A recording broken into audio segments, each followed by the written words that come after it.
ოდესმე თავისი გიგრძნია თითქოს შენს გარშემო ყველას ყველაფერი გამოსდის და შენ არაფერი. მე კი. და რატომ ხდება ასე?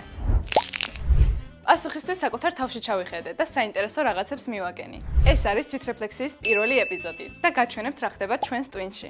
ეს მე ვარ, ძალიან ბევრი სურვილებით და ოცნებებით.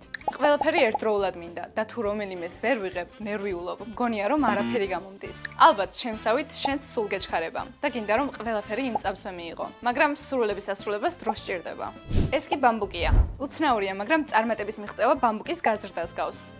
რატომ?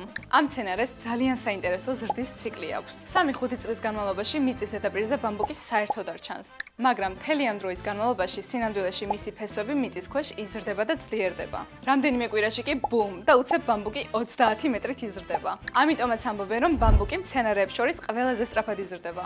მაგრამ ეს ზრდა შეუძლებელი იქნებოდა, რომ არა მიწის ქვეშ არსებული მყარი ფესვები. ადამიანებიც მსგავსი პრინციპით აღწევენ თავიანთ სურვილებს. თავარია, რომ პატარა ნაბიჯები გადადგა და პროცესს მიენდო. შედეგს დრო სჭირდება, დროს კი მოთმინება. ამიტომ თუ საჭირო მომენტამდე არ დანებდი, შედეგს აუცილებლად მიაღწევ. გაუზიარე ეს ვიდეო იმ ადამიანს, რომელსაც ახლა ამის მოსმენა ძალიან დაეხმარება.